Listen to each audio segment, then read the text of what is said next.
For over a decade, Central Europe became a vast battlefield. Two mighty empires, the Habsburgs and the Ottomans, clashed in a brutal struggle for dominance.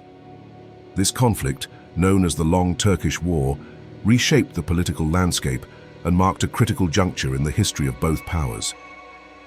This significant war is known by various names across different regions and historical traditions. These names often reflect the perspective of the participants or the duration perceived locally. In German, it is sometimes called the Türkenkrieg, simply meaning Turkish War. The Ottoman perspective refers to it as the Uzun Türk Savaşı, the Long Turkish War. Hungarians call it the Hosszú háború, also translating to Long War. South Slavic languages use Długi Turski Rat, another variation of Long Turkish War. Some European sources occasionally refer to it as the 13 Years' War. This count often begins from earlier border skirmishes in 1591 or 1592, rather than the official start in 1593. The official Turkish historical designation is the 1593-1606 Osmanlı Avusturya Savaşı. This translates directly to the Ottoman-Austrian War of 1593-1606, clearly identifying the primary belligerents and time frame. The core of the conflict involved the rivalry between two major European powers. On one side stood the Habsburg monarchy, representing the Holy Roman Empire. The Habsburgs controlled vast territories, including Austria, Bohemia, and parts of Hungary. Their primary goal was to defend their borders and push back Ottoman influence in Central Europe. Opposing them was the formidable Ottoman Empire.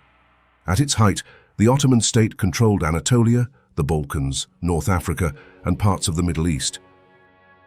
The Ottomans sought to expand their control further into Central Europe, particularly into the fertile plains of Hungary. This ambition brought them into direct conflict with the Habsburgs. Caught between these two giants were the semi-autonomous Danubian principalities. The Principality of Transylvania, Wallachia, and Moldavia were nominally vassals of the Ottoman Empire. However, their rulers often navigated a complex political landscape.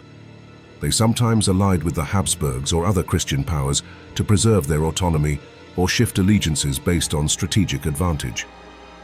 While the Habsburgs and Ottomans were the main belligerents, other European states provided support to the Christian cause. This support was often financial or involved limited military contingents. Various Italian states contributed resources. The Duchy of Ferrara, the Grand Duchy of Tuscany, and the Duchy of Mantua provided financial aid or small numbers of troops. The Papal State under Pope Clement VIII was a key proponent of a Christian alliance against the Ottomans. The Pope actively encouraged and helped fund the formation of the Holy League. Spain, ruled by the senior branch of the Habsburg dynasty, also offered assistance. While heavily involved in conflicts elsewhere, Spain provided financial subsidies and occasionally naval support, such as the action against Patras. Waging war on this scale required immense financial resources. Both empires and their allies faced significant economic strain throughout the conflict. The Habsburg monarchy itself raised substantial funds. Records indicate they gathered around 20 million florins from their hereditary lands and other sources. Other states within the Holy Roman Empire also contributed significantly. These imperial states provided approximately 23 million florins, demonstrating a collective effort within the empire. Support from outside the immediate imperial structure was also crucial. The Papal States and the Kingdom of Castile, part of Spain, together provided about 7.1 million florins. This financial data highlights the vast cost of early modern warfare. It also underscores the network of alliances and dependencies that funded such large-scale military operations. The Long Turkish War did not erupt spontaneously. It was the culmination of decades of simmering tensions and escalating border conflicts between the Habsburg and Ottoman empires. From 1591 onwards, skirmishes along the lengthy Habsburg-Ottoman frontier intensified. These were more than mere raids. They involved larger forces and targeted strategic points. In 1592, Ottoman forces achieved a significant victory. They captured the strategically important fortress of Bihać in modern-day Croatia, pushing the border further into Habsburg territory.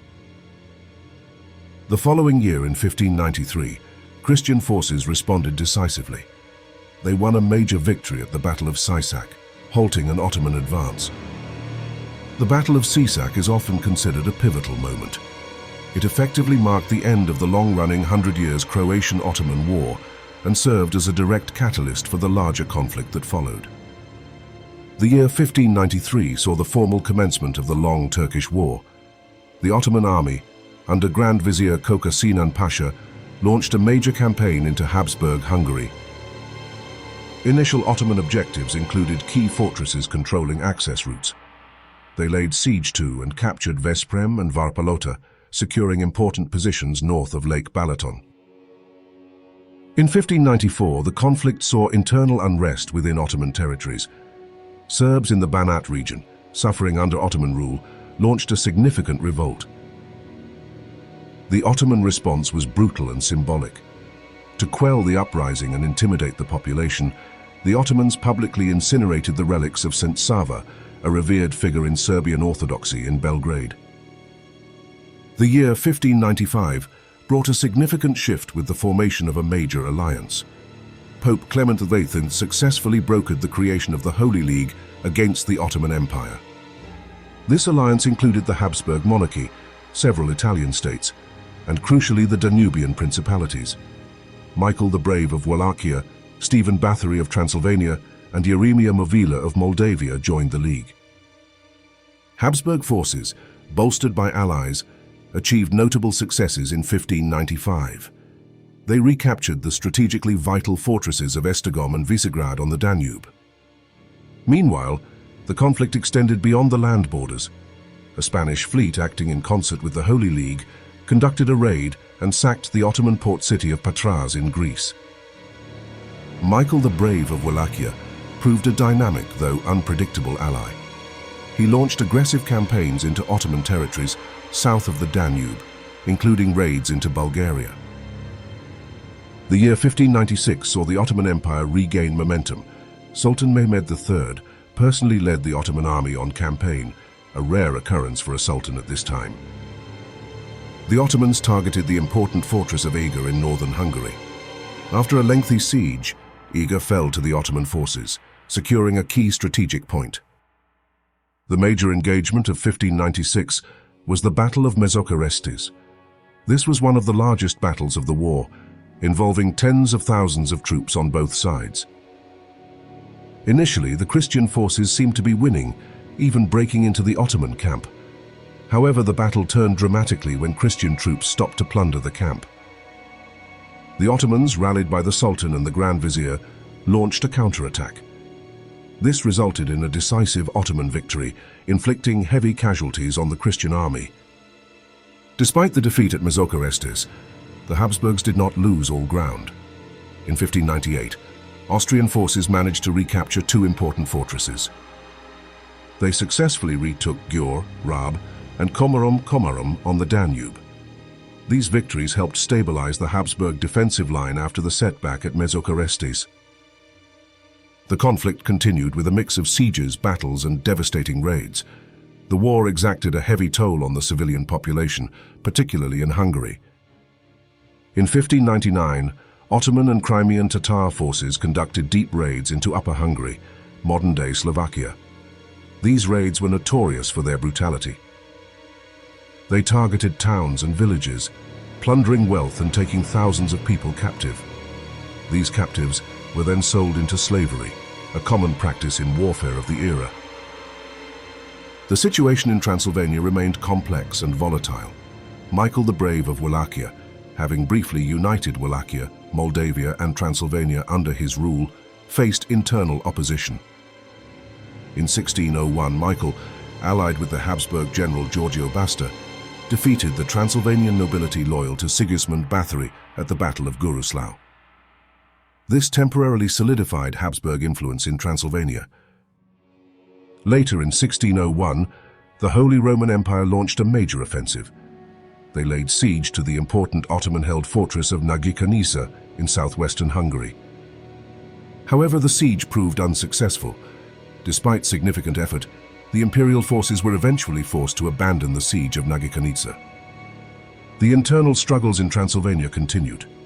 In 1603, the Transylvanian nobility faced another defeat, this time at the Battle of Brasov, Kronstadt. This battle further highlighted the instability in the region. Transylvania remained a key strategic prize and a source of conflict between Habsburg and Ottoman interests. A critical development in the final years of the war was the uprising of Stephen Bocskai. This rebellion significantly complicated the Habsburg position. Stephen Bocskai was a Hungarian Calvinist nobleman. He launched his revolt in 1604, initially protesting Habsburg religious persecution and violations of Hungarian rights. Boczkai's movement gained widespread support among Hungarian nobles and hajdu, irregular soldiers. His uprising quickly spread across Habsburg-controlled Hungary. The Ottomans saw Bocskai as a potential ally against the Habsburgs. They provided him with support, recognizing him as Prince of Transylvania and later of Hungary. Boczkai's forces achieved military successes against the Habsburgs. His uprising forced the Habsburgs to divert resources and attention away from the war against the Ottomans. The rebellion highlighted the internal weaknesses of the Habsburg monarchy. It demonstrated the deep-seated discontent among their Hungarian subjects regarding religious and political freedoms. The uprising of Stephen Bocskai became intertwined with the larger war.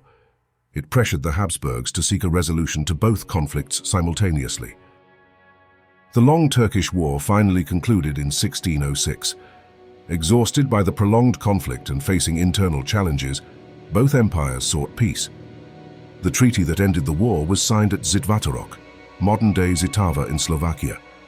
It was negotiated between representatives of Emperor Rudolf II and Sultan Ahmed Badaras. The terms of the treaty reflected the indecisive nature of the war. Neither side achieved a complete victory or managed to fundamentally alter the balance of power. Territorially, the Ottomans retained some key gains made during the war. They kept control of the fortresses of Eger, Esztergom and Kanisa, Nagikanica. However, the Habsburgs also secured some concessions. The Ottomans ceded the fortress of Vac back to Austria. Crucially, the treaty addressed the issue of tribute.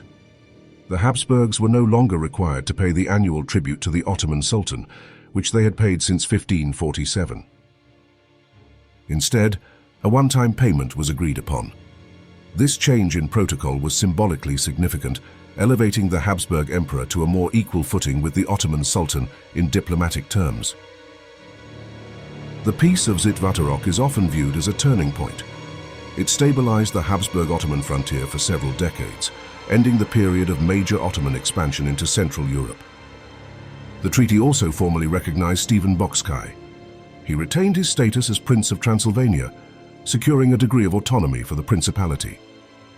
However, the peace did not resolve all issues. Internal conflicts arose within the Habsburg family regarding Rudolf II's handling of the war and the peace, contributing to later dynastic struggles. The Long Turkish War was a costly and brutal conflict. It demonstrated the military capabilities of both empires, but also revealed their limitations and internal vulnerabilities. For military historians, the war showcases the importance of fortress warfare, the logistics of large armies, and the impact of irregular forces like the Hajdu and Tatars. For students of European and Turkish history, it highlights the complex interactions between major powers, the role of smaller states like the Danubian principalities, and the significant financial and human cost of prolonged warfare in the early modern period. The Long Turkish War is a fascinating but often overlooked conflict. It provides crucial insights into the dynamics of 16th and 17th century empires, military technology, and the lives of people caught in the crossfire. To deepen your understanding, explore primary sources from the period, study detailed military histories, and research the political and social conditions in the Habsburg and Ottoman lands. Dive into the complex history of Transylvania and the Danubian principalities during this turbulent time.